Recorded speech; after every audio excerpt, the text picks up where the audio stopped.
quizá el metronidazol no iba tan mal, ¿no? Esto y es una de las preguntas que yo lanzaré luego a la mesa, que piensan un poco en ello, porque cuando pensamos en cuanto a la eficacia, podemos tener un cierto colectivo, que serían pacientes jóvenes, pacientes con infección leve, donde a lo mejor el metronidazol podría tener un papel. No solo esto, sino pacientes que no tuvieran factores de riesgo de recurrencia, porque sabemos que si vamos a tener más riesgo de recurrencia ya no iremos ni a banco, iremos a Fidaxo, ¿no? Entonces, no sé si en toda la población podremos tener un porcentaje pequeño de pacientes jóvenes sin factores de riesgo de recurrencia y con infección leve donde podría tener su papel. Si miramos los otros planteamientos que decía, aparte de la eficacia en cuanto a toxicidad, metronidazol, aparte de que siempre se ha hablado mucho de su toxicidad, ¿no?, gastrointestinal o neuropatía, no se ha demostrado en los tratamientos cortos y en los ensayos de Clostridium que de verdad aporte más toxicidad. Y en cuanto al impacto en el microbioma, parece que es igual de malo o igual de impactante en alguno de los estudios que hay comparándolo con vancomicina, ¿no? Coste es parecido y la disponibilidad pues la que tenemos, ¿no? Y el otro punto del metronidazol, que además divergen las vías americanas y las europeas, esa es la infección grave. Para los americanos en la infección grave lo debemos dar asociado a vancomicina, para los europeos han quitado de aquí el metronidazol y lo dejan vancomicina con o sin fidaxomicina o tigeciclina a plantearlo. Como veis, también hay otros artículos también replanteando por qué se retira de aquí. Se ha retirado por 3 estudios observacionales, 2 que no son muy grandes y uno que es algo más grande, que es este, que son casi 2.100 pacientes con infección grave, con fulminante son unos 350 pacientes comparado con 180. Es un estudio retrospectivo, pero que ve que no iban diferente a aquellos que se trataron con monoterapia versus tratamiento de combinación. Para los firmantes del anterior artículo decían que para cambiar una estrategia de tratamiento ya tan consolidada no les parece suficiente motivo, ¿no? Y eso es algo también a comentar en la mesa. Papel de la banco y la Fidaxo. ¿Dónde estamos? Bueno, esto lo sabéis todos. La Fidaxo es el tratamiento de elección recomendado en las guías, tanto para, en primer episodio, para formas leves o para formas graves. En primer episodio, además, como veis, nos lo pone preferido en todas las guías y para cuando estamos hablando de grave nos lo deja casi al mismo nivel que vancomicina en primeros episodios. Y en recurrencia, tenemos claro también que en todas las guías nos recomienda la fidaxomicina y te pone como alternativas vancomicina, generalmente con una dosificación diferente, en forma de pulsos o en forma de tapering. Todos conocéis los metaanálisis de los ensayos, sabemos que Fidaxo cura igual, pero recurren menos, ¿no? Esa es la conclusión de todos los ensayos y esto, además, estudios observacionales, hay muchos, nos consolidan esta idea de que con fidaxomicina los pacientes recurren menos. El planteamiento es, si sabemos identificar qué pacientes no van a recurrir, si vancomicina y fidaxomicina son iguales, pues aquellos que no van a recurrir o que no tienen factores de riesgo de recurrencia serían nuestro target de darles vancomicina y solo quedarnos con la fidaxomicina para aquellos que van a recurrir, sobre todo teniendo una idea de coste-efectividad. Voy a utilizar el fármaco que no recurren en estos fármacos. El problema es, que ya lo han comentado, si sabemos de verdad seleccionar estas poblaciones, ¿no? Lo complejo que es hacer este dibujo. Es que voy a hacer los 10 minutos seguidos, ¿no? Vale, si podemos hacer estas consideraciones iguales. Perdona, ahora se me ha ido para detrás. Ah, no. Sí. Bien, pero ¿hay algunos escenarios donde la fidaxomicina, donde la vancomicina mantenga su nivel de evidencia o su eficacia parecido? Paso rápido.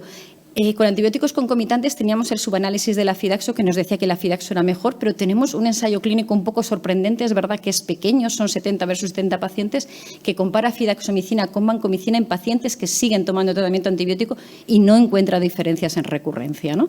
Bueno, es un ensayo pequeño, veremos esto hacia dónde va. Sabemos que en el ribotipo 027 la Fidaxo falla menos, sería un papel para la banco. Sabemos que en inicio y en primera recurrencia la Fidaxo va mejor, pero a partir de la primera recurrencia no tenemos evidencia de que la fidaxomicina sea superior a la vancomicina. No sé si sería un planteamiento de más allá de estas recurrencias, estamos hablando de fármacos que se comportan igual de mal todos, o sea que no es que tengamos una mejoría. En cuanto a gravedad, bueno, ya hemos comentado que a nivel de gravedad en la fulminante tenemos estas dudas, pero esta cohorte, que es un propensity score también de fidaxomicina versus vancomicina en pacientes definidos así con infección grave, solo es el episodio inicial en el 20%, funcionaban igual fidaxomicina que vancos. Aquí la Fidaxo no disminuía las recurrencias. En la fulminante, bueno, ya hemos comentado que la vancomicina sigue posicionada curiosamente con dosis diferentes en función de la guía.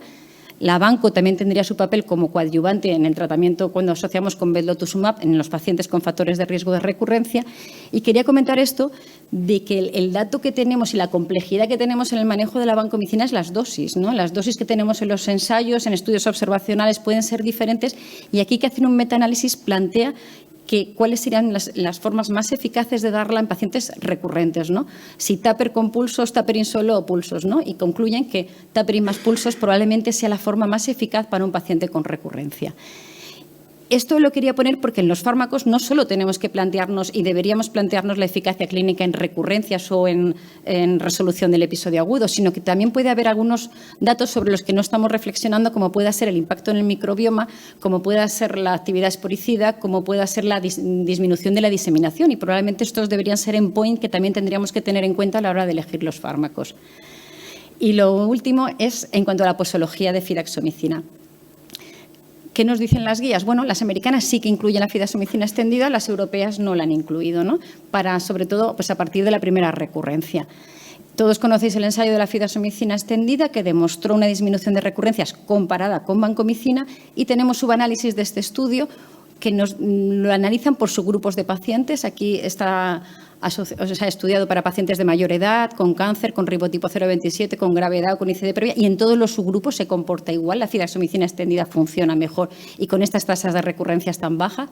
Y también hay estudios farmacocinéticos que nos dicen que la pauta de fidaxomicina extendida mantiene unos niveles muy prolongados hasta casi 4 semanas después de su administración.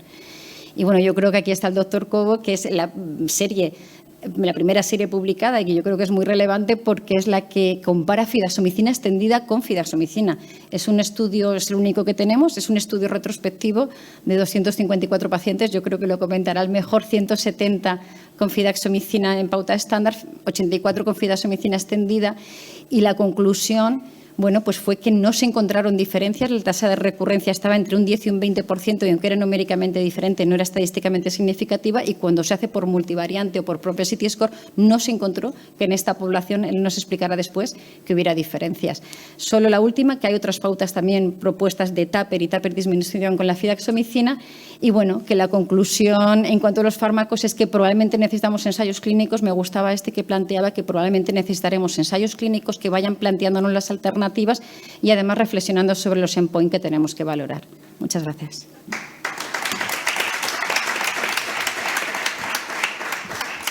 Muchísimas gracias, Esperanza. Bueno, pues ahora de nuevo Sofía de la Villa toma la palabra y a Sofía le pedimos que nos diga qué diferencias has encontrado, las más importantes, entre las guías americanas y las guías europeas en sus recomendaciones. Se han comentado un poquito, pero tú señálalas así más concretamente. Vale, bueno.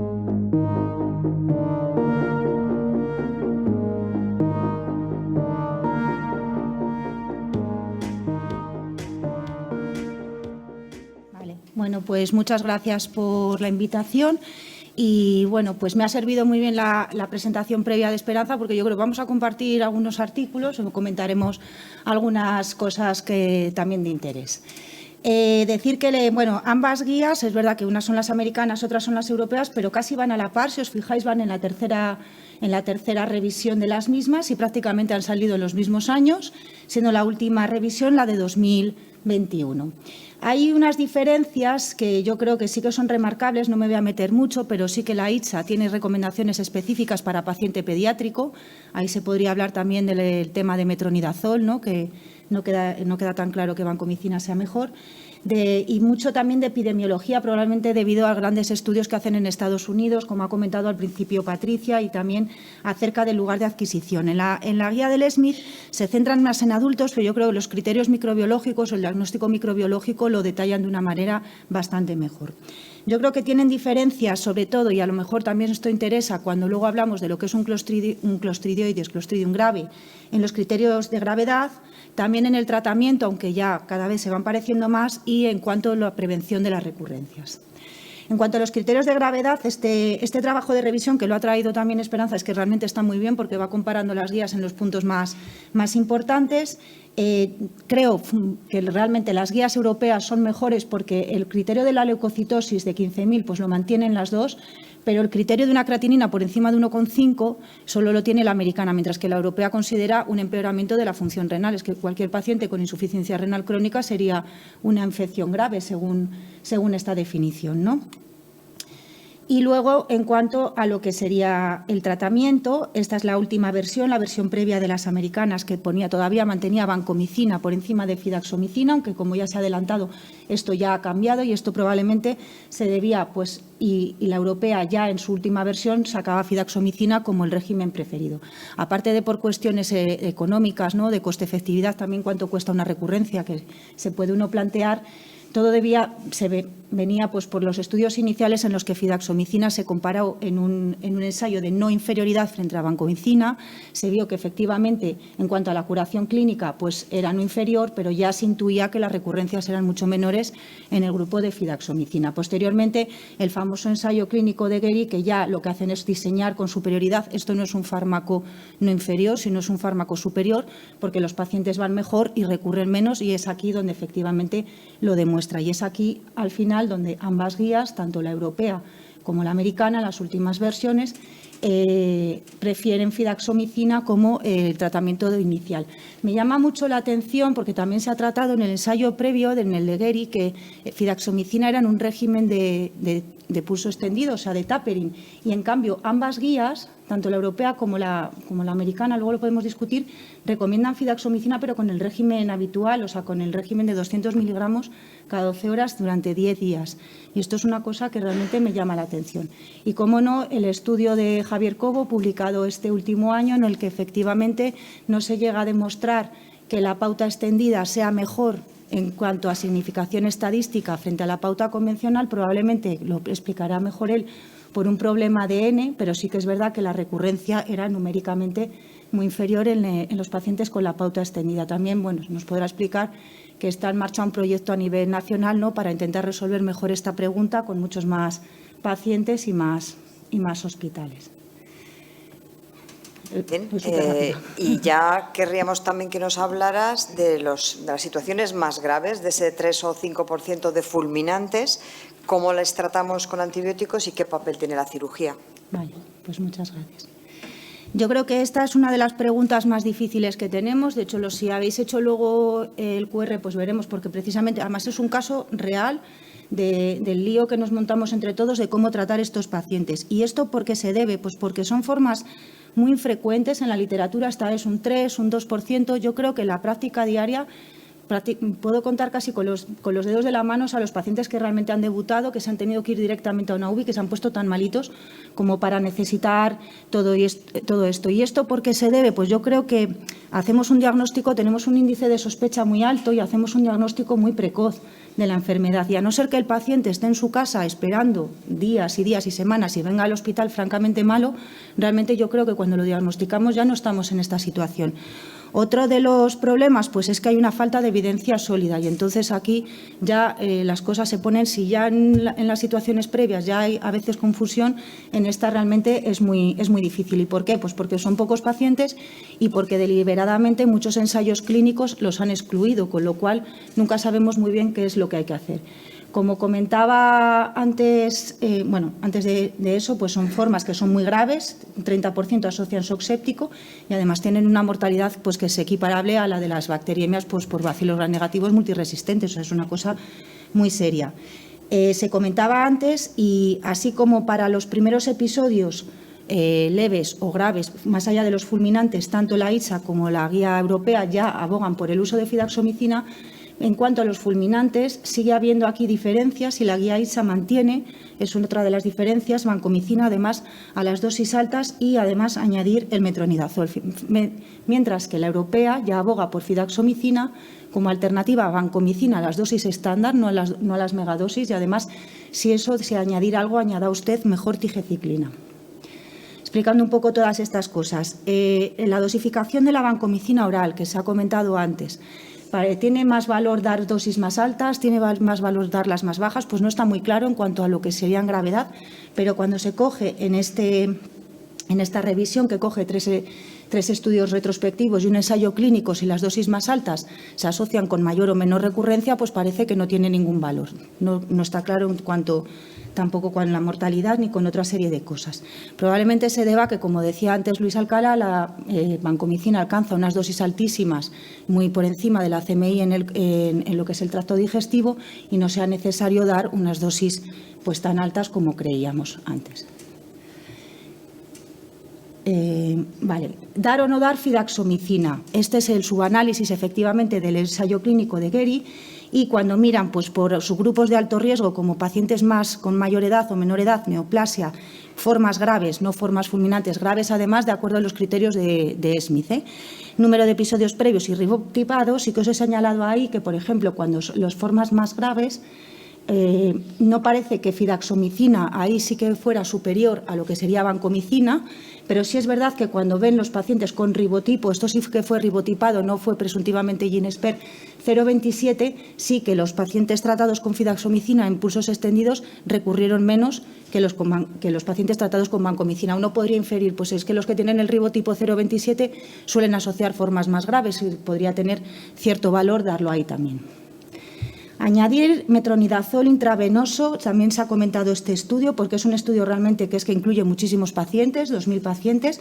Me llama muchísimo la atención que el 25% de esta cohorte fueran formas fulminantes, o sea, es una cosa realmente muy llamativa, no sé muy bien cómo lo sacarían. Y aquí sí que tiene importancia porque el endpoint es muerte o colectomía, que es lo que queremos en el momento agudo con un episodio fulminante, es que el paciente salga adelante. Luego veremos si recurre o no recurre, ¿no? Pues no parece que tuviera ninguna relación con la muerte y la colectomía, ni tampoco siquiera las formas en estos 500 que tenían formas fulminantes. Y tampoco parece que se asociara de alguna manera con la recurrencia. Tigeciclina pues ha surgido en los últimos años como un tratamiento que se podría añadir cuando Clostridium va mal, cuando las cosas van mal. Por un lado, pues una tetraciclina que tiene la capacidad de inhibir la subunidad 30S del ribosoma y, por tanto, la producción de toxinas en clostridioides difíciles, y además yo creo que tiene el valor añadido que es un antibiótico de muy amplio espectro que cubre gram positivos multiresistentes como enterococo resistente a vancomicina y gram negativos con incluso algunas cepas productoras de carbapenemasa, y yo creo que a lo mejor lo que tiene más el valor es cuando se da añadido en formas tan graves, cuando uno piensa que hay, en un contexto de sepsis podría haber pues una bacteriemia secundaria, a una translocación intestinal, algún tipo de cosas. Y me estoy pasando, ¿no? Bueno, vale. Pues en este estudio, que es un estudio retrospectivo, el uso de tigeciclina pues no se asoció con una mejoría en la supervivencia, y lo que proponen es realizar un ensayo clínico, pues evidentemente en estas formas. En cuanto al tratamiento quirúrgico, lo voy a pasar muy rápido porque es verdad que está ahí y existe, pero yo en mi experiencia no tengo experiencia, es lo que os digo, lo que dicen los papeles, no hemos llegado nunca a esto, por lo menos en 2 años y medio. Evidentemente, paciente perforado con isquemia extensa, síndrome compartimental, hipertensión intraabdominal, está claro. En los otros casos, pues bueno, si a pesar efectivamente de una terapia muy optimizada, 3-5 días después las cosas siguen mal, pues evidentemente sí que debería de considerarse. Esta es una pequeña revisión también de cuál sería el manejo quirúrgico de los pacientes con clostridioides difíciles. Dicen que deben de ser valorados 3-5 días según ya hemos empezado el tratamiento y están en fracaso, y preferiblemente una asa de ileostomía reversible con lavados y vancomicina que una colectomía total. Aquí os pongo cómo es el asa de ileostomía. Consiste en hacer una ileostomía y a través de ella meter un catéter urinario, infundir 8 litros de polietilenglicol y luego empezar a infundir la vancomicina. Y esto parece que funciona mejor frente a controles históricos que lo que es hacer una colectomía, y bueno, pues preservas además el tracto digestivo. Aquí otra pequeña revisión, además de intensivistas, del Critical Care, donde deja todavía la duda de efectivamente cuál sería el papel de la cirugía o incluso el trasplante fecal en estos episodios tan graves. Pues sí, muy bien, Sofía. La siguiente pregunta es sobre el trasplante de microbiota fecal. ¿Sabes? Nosotros somos muy entusiastas y cuéntanos tu opinión. Muy pionero, sí. Bueno, pues como hay algún residente más pequeñito y para que lo sepa, consiste en administrar las heces de un donante sano con el objetivo de restablecer pues, lo que sería la microbiota fecal y evitar las recurrencias de esta enfermedad. Es un procedimiento bastante sencillo en cuanto a que a día de hoy, pues lo explicaremos, está Elena Regadas ahí, que es la que lo lidera, lo damos en pastillas, o sea que la cosa es muy en cápsulas, es muy sencilla, es coste efectivo mientras lo sigamos haciendo nosotros, cuando se comercialice veremos la coste efectividad de este tratamiento. Pero tiene el problema de que no todos los centros efectivamente disponen de este procedimiento para elaborarlo. En mi hospital pues tenemos esta suerte, pero en muchos otros sitios no. Y además una legislación por detrás realmente compleja que yo es que no llego a acabar de entender tampoco muy bien cómo es. Esta es una revisión reciente de la Cochrane que se publicó este último año con 6 ensayos clínicos, pacientes adultos. Fijaros que los ensayos que cogen son administración del trasplante mediante sonda nasoduodenal, enema o colonoscopia.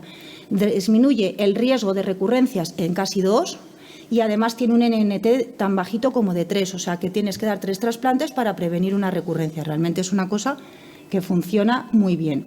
La cosa empezó con los procedimientos endoscópicos, ya estamos haciendo trasplante con cápsulas liofilizadas, a lo que se va y ya existe en Estados Unidos son formas comercializadas e incluso preparados específicos.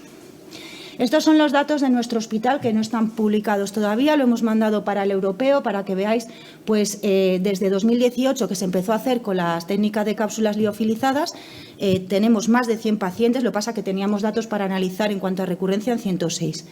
Y fijaros que nosotros no lo estamos usando tan avanzada la enfermedad, lo usamos en un 40% de los casos cuando ya tienen una primera recurrencia, disponemos de esto, es coste efectivo y damos trasplante fecal. Y funciona bastante bien, aquí no hay un grupo control, pero nos han recurrido a lo largo de los años pues 17 pacientes, que es el 16%.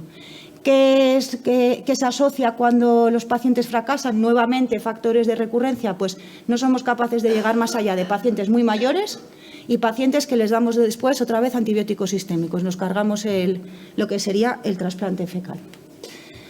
Este es un ensayo clínico que también suscitó bastante interés acerca del trasplante fecal, efectivamente dado en las primeras fases. Pero en las primeras fases, fijaros que es pacientes que han tenido 1 o 2 episodios, o sea, serían en una primera recurrencia.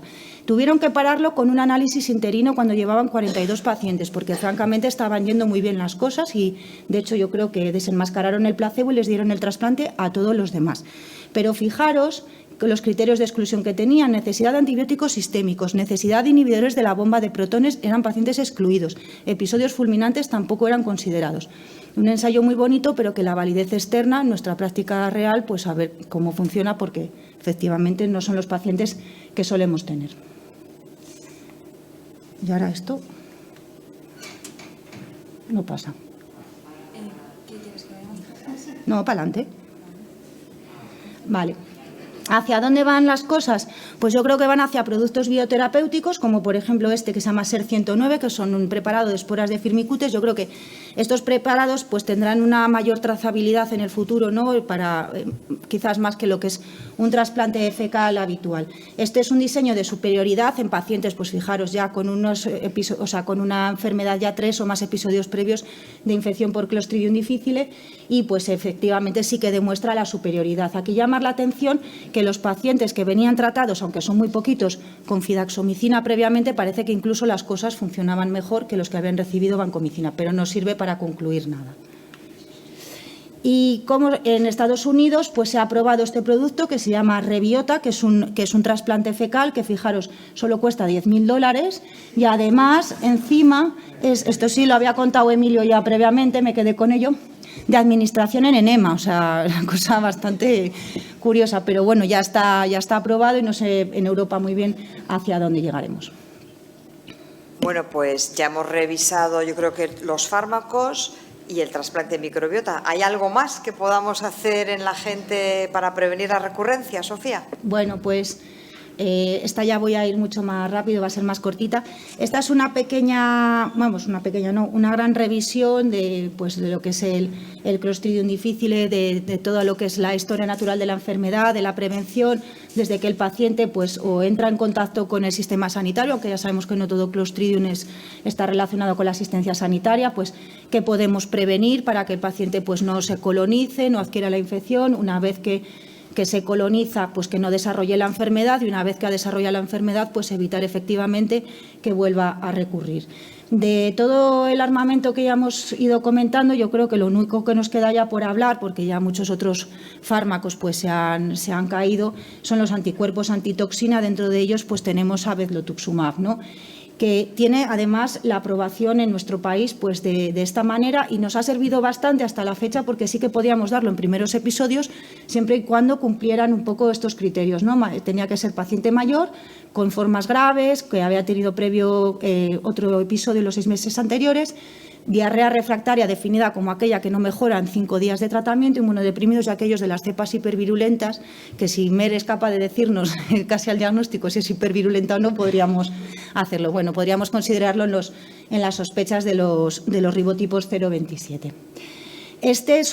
Ya con esto voy acabando. Un pequeño estudio que también hemos sacado este año de nuestra experiencia del hospital, en el que quisimos comparar cómo había sido la utilización de Bezlotuxumab frente al trasplante de microbiota fecal. Esto va desde 2018 hasta 2021, qué tipo de pacientes y cómo se habían comportado. Entonces, evidentemente no se lo hemos dado a los mismos pacientes. El Bezlotuxumab se dio en pacientes más inmunodeprimidos, y el trasplante de microbiota fecal lo dimos sobre todo con gente con ya múltiples recurrencias.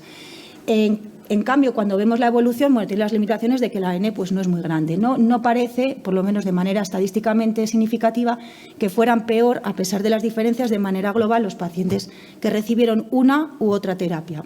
Cuando lo vemos en qué momento de la enfermedad se da, evidentemente, primeros episodios fueron Bezlotuxumab. Primeras recurrencias, sí que realmente parece que Bezlo nos funcionó mejor con las limitaciones del estudio, pero fijaros que a partir de la segunda recurrencia Bezlotuxumab pierde muchísimo, y donde se nos mantenía mejor realmente es el trasplante de microbiota fecal. Nuevamente volvemos a ver qué es lo que falla una vez que los pacientes han recibido una otra terapia.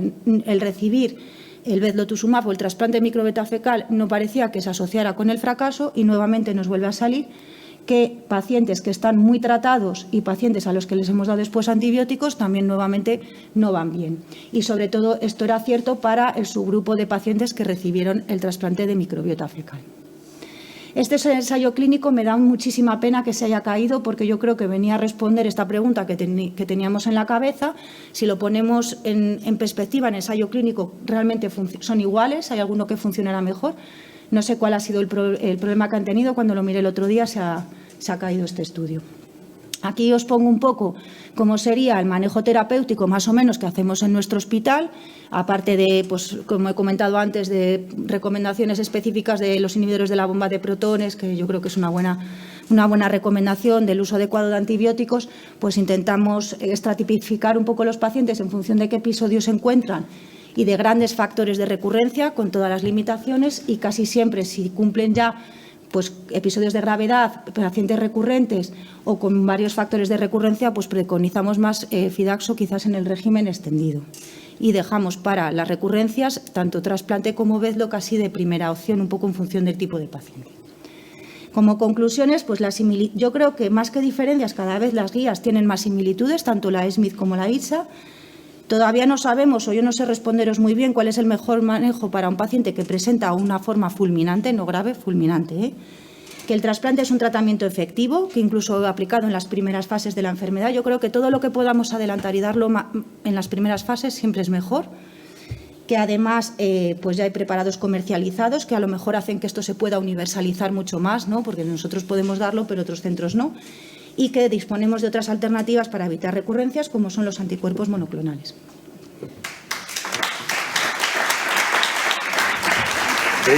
20 minutos 04. Perfecto. Os presento a Antonio Ramos. Antonio es conocido, yo creo que por todos, un internista de la Clínica Puerta de Hierro que ha hecho el difícil camino para un internista y generalista de hacer los sacrificios que impone el especializarse y el renunciar a otra patología también bonita. De manera que Antonio es uno de nuestros infectólogos punteros en este momento en el país, en muchos terrenos, no solo en difíciles. Y tenemos para ti, Antonio, dos preguntas. Una que creemos que es muy difícil de contestar, es cuál es la evidencia y la posibilidad de hacer tratamientos combinados, en el que parece que nadie quiere tocar ese tema.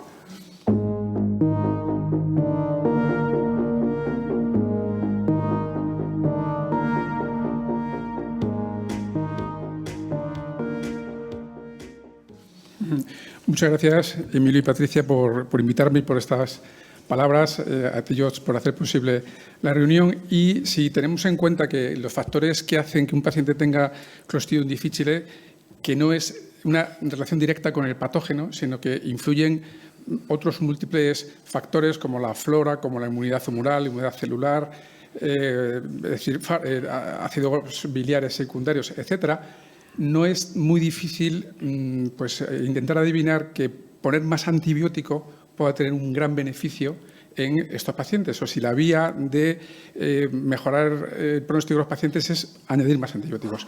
Algunos de los artículos que vamos a comentar han salido ya comentados. En este caso, infección grave no fulminante en pacientes en UCI, el añadir metronidazol a la vancomicina oral no produjo beneficios en cuanto a mortalidad, que es una variable excesivamente dura y no necesariamente mortalidad atribuida al Clostridium, es decir, no beneficio, y cuando se ajusta por Apache tampoco existe este beneficio al añadir metronidazol sobre la vancomicina. Este es un trabajo. El otro trabajo ha sido comentado por mis anteriores ponentes, en donde pues tampoco parece claro que incluso en los casos complicados añadir metronidazol sobre la vancomicina oral pues tenga algún beneficio claro. Estos enfermos, pues algunos de ellos muy graves, la variable recurrencia no sería la más importante, pero no hubo diferencias en cuanto a recurrencias. Sí estaban más graves en aquellos que utilizaban 2 antibióticos y, bueno, pues en principio tampoco estaría justificado. Se ha comentado ya las enormes o la elevada concentración de vancomicina en el colon que, digamos, garantizaría un pronóstico adecuado en cuanto a la utilización de antibióticos. ¿Cuándo nos acordamos o cuándo nos piden nuestros compañeros que añadamos más antibióticos? Cuando el enfermo tiene una recuperación lenta. Entonces, te preguntan, y ahí es relativamente fácil o frecuente, añadir otro antibiótico asimilándolo a otras infecciones cuando esta es muy distinta porque depende de muchísimas variables, no solamente de la acción del microorganismo.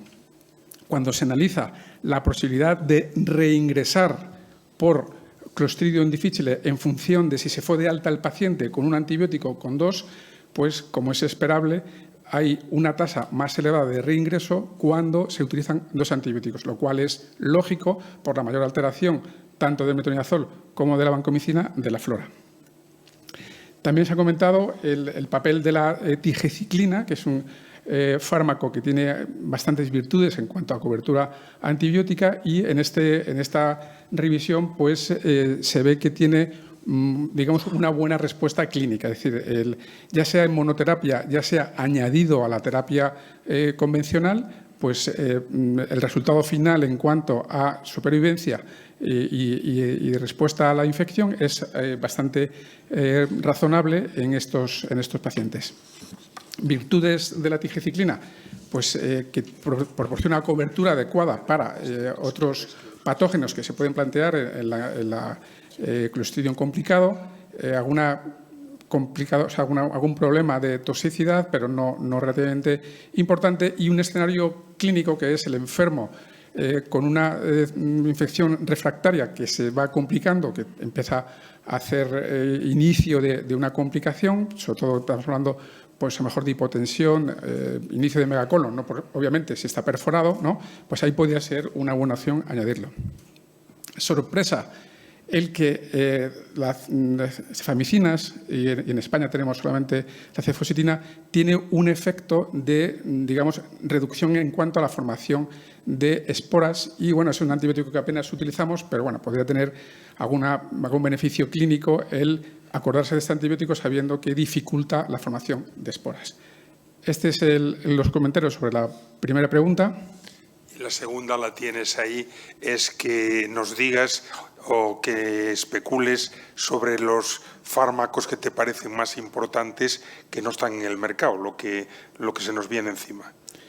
Pues esta es una pregunta también muy oportuna y es un aprendizaje de difícil es que un fármaco atraviese todas las vallas que se le ponen en cuanto a objetivos de demostración de eficacia, no solamente en el episodio agudo, sino en las recurrencias, y cómo se van cayendo o cómo es muy fácil en los ensayos clínicos, y volviendo otra vez a la cantidad de variables de las cuales depende el pronóstico de la enfermedad, cómo es de fácil con una molécula en la que pones o han puesto dinero, ilusión y todo, es fácil que no cumpla las expectativas. Tenemos primero a uno victorioso, que es el rinidazol. Este fármaco se parece a la fidaxomicina y bueno, pues tiene algunos beneficios como disminución de la formación de toxinas, no se absorbe prácticamente nada, como ocurre también con fidaxomicina y otros fármacos espectro estrecho, es decir, poco impacto sobre la flora intestinal, pocos efectos adversos y no hay un atrevimiento en compararse.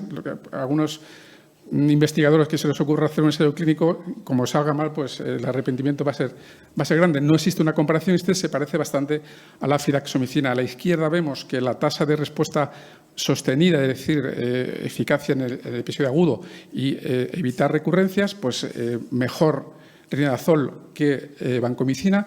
Y luego, digamos que el beneficio ha sido mayor en aquellos casos, por una parte en mayores y por otra parte en menos graves.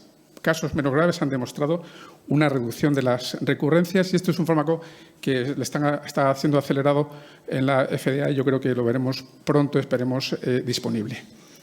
Poca afectación en la flora. Bueno, ahí, digamos, el círculo de abajo a la derecha es la vancomicina, como produce una gran distorsión en la variabilidad de la flora intestinal, y los círculos rojos y marrones son el efecto del rinidazol.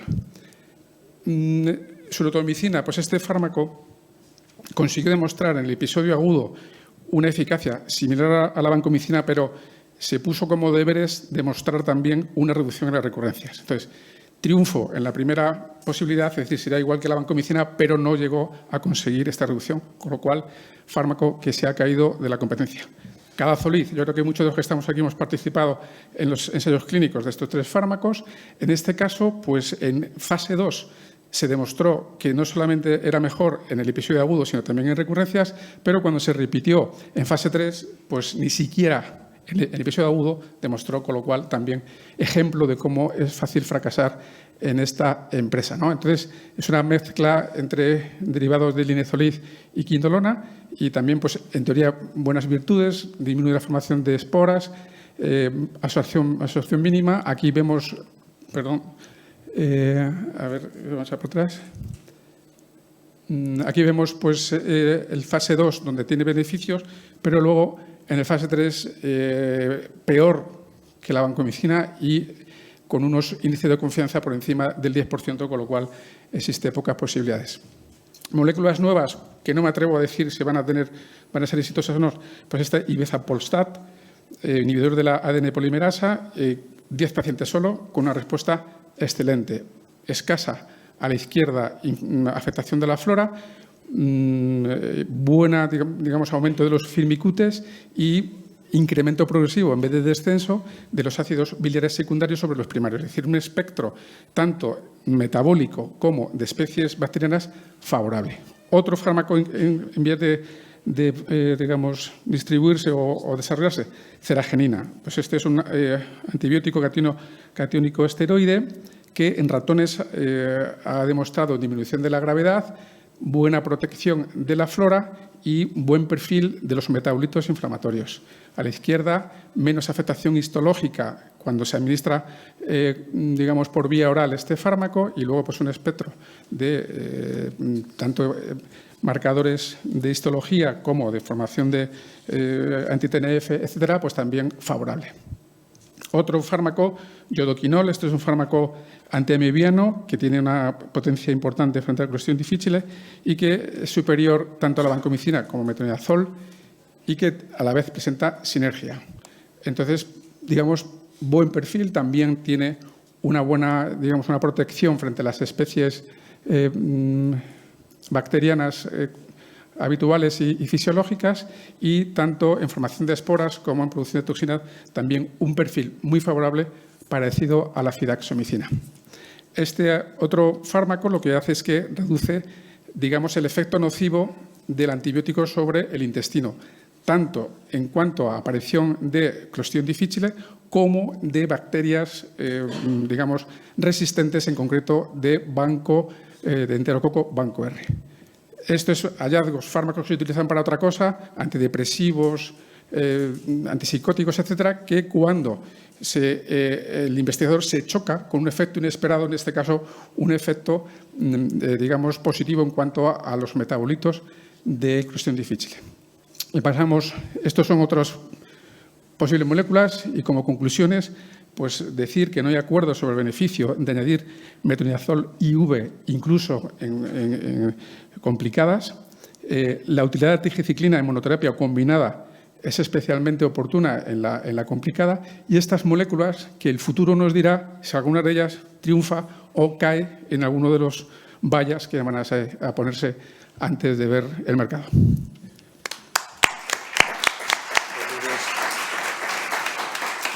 Venir y sentaros. Iniciamos la discusión. Tenemos ahora mismo 10 minutos.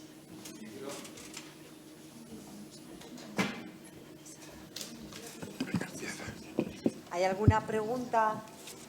¿Tenéis alguna pregunta sobre tratamiento? Patricia. Primero sí, vamos a… Sofía, por favor, sí. Esta es una pregunta, bueno, la voy a contar muy rápido. Decir que esto fue un caso 100% real y no nos pusimos de acuerdo entre ninguno. Paciente de 79 años, hipertenso, Parkinson, que había tenido una gastroenteritis aguda con test de Clostridium negativo, que le habían tratado con betalactámicos, y vuelve a la semana siguiente con una diarrea con detección de toxina de Clostridium positiva en heces, que además por PCR no eran 0,27, que se puso malísimo en la urgencia, se le tuvo que llevar directamente a la UBI, ponerle sueros, noradrenalina, se le hizo un TAC que no estaba perforado ni tenía un megacolon, pero tenía muchísimo edema, no estaba en hilio, estaba con una sonda nasogástrica, lo habían valorado los cirujanos y de momento habían dicho que, bueno, que en espera. En esta situación, ¿usted qué recomendaría? Pues, como podéis ver, se ha quedado prácticamente 25%, ¿no? Quitando la de no sé por qué un poco menos, el Bezlotusumab, pero efectivamente no hay un claro acuerdo, ¿no? Por lo que podéis ver. Y esto nos llevó eso, los de la UBI decían una cosa, nuestra compañera que iba a la UBI decía otra, nosotros otra, o sea, hubo… Sí, claramente en estos pacientes no hay un acuerdo, ¿no? Muy bien, pues siéntate. ¿Preguntas en la sala sobre tratamiento? Es ahora, tenéis una oportunidad. Si no, Emilio, tienes aquí una lista enorme que te he visto. Venga, empieza. Para que la gente se caliente un poco. Venga.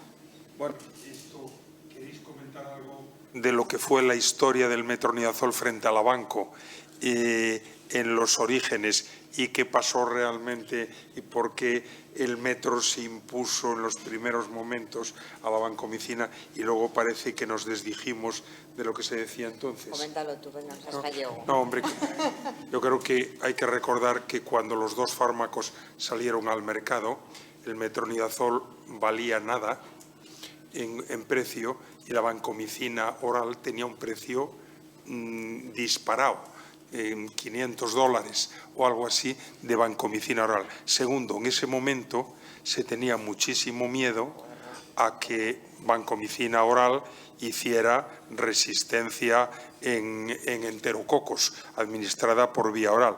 Y lo tercero, se temía que el único o escaso fármaco que en aquel momento había para tratar estas metierres, se perdiese por un uso oral.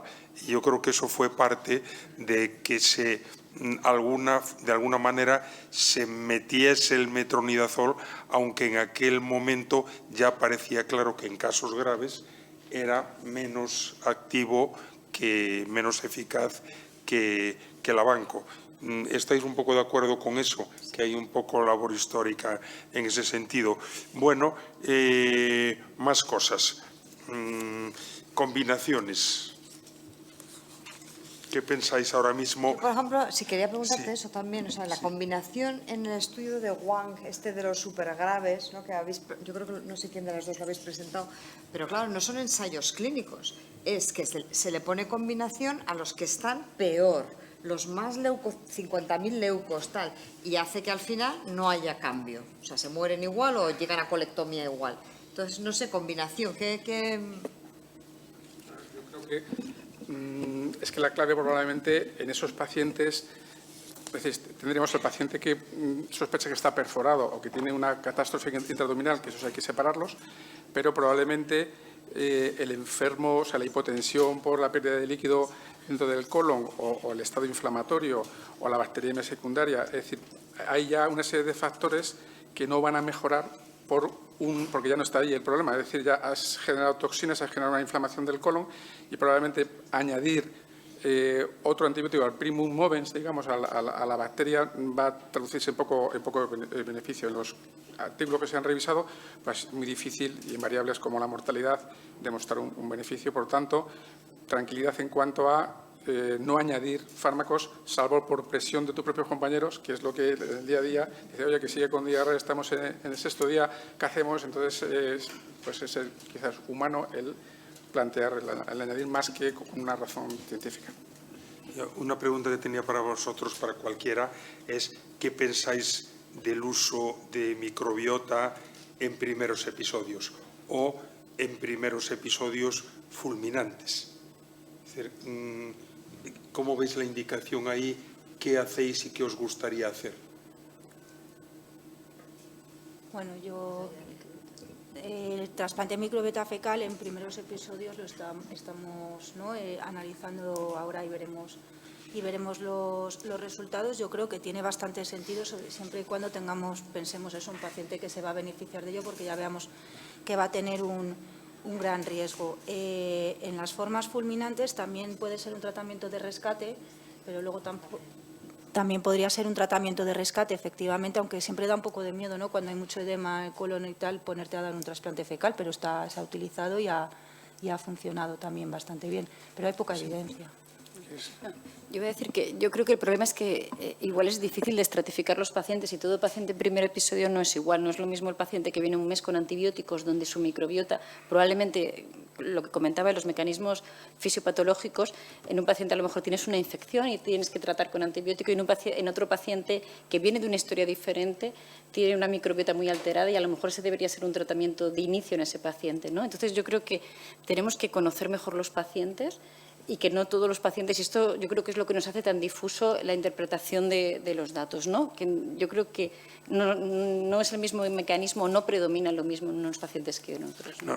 Os he hecho la pregunta porque cuando se hicieron las guidelines, discutiendo con nuestros colegas europeos, esto nos sorprendió a Elena y a mí, que así como el uso en primera línea para episodios normales pues está en las discusiones que habéis planteado, pocos de nuestros compañeros holandeses, ¿verdad, Elena?, dudaban de que había que hacer un trasplante en los episodios fulminantes en el primer momento.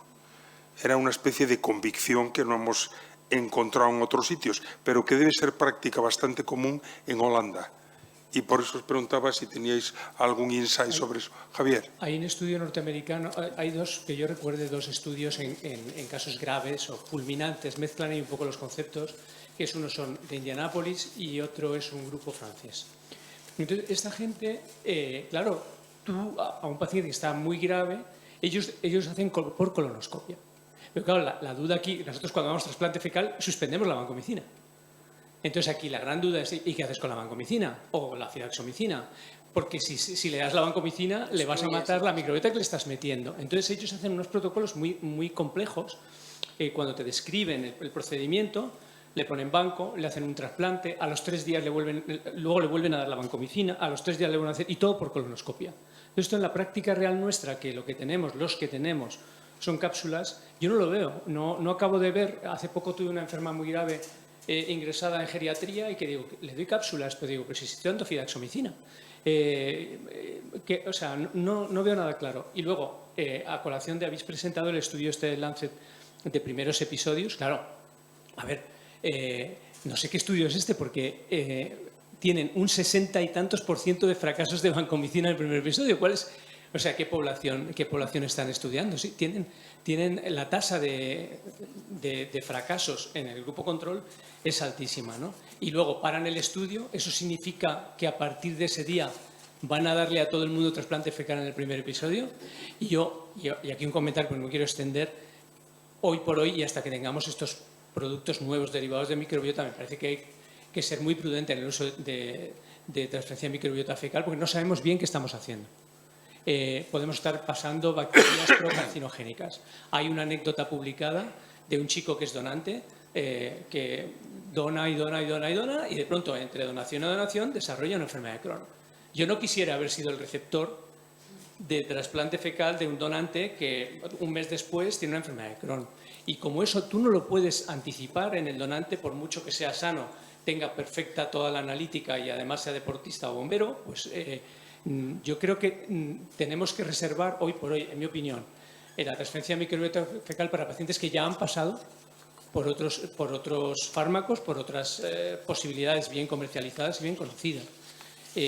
Y mantengo la duda de si en la fulminante, porque esos dos hospitales, esos dos centros, la verdad, comunican los resultados que parecen espectaculares, ver cómo hacemos eso, pero tendría que ser, entiendo, por colonoscopia y además repetido.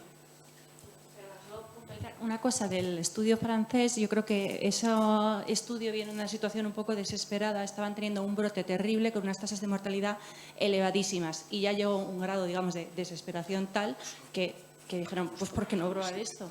Y sí que es verdad que pues dentro del estudio vieron una disminución de la mortalidad y de ahí yo creo que ha derivado el resto, pero yo creo que es una situación como muy concreta y no hay que, digamos, yo creo que generalizar de una cosa que ha sido muy puntual, ¿no?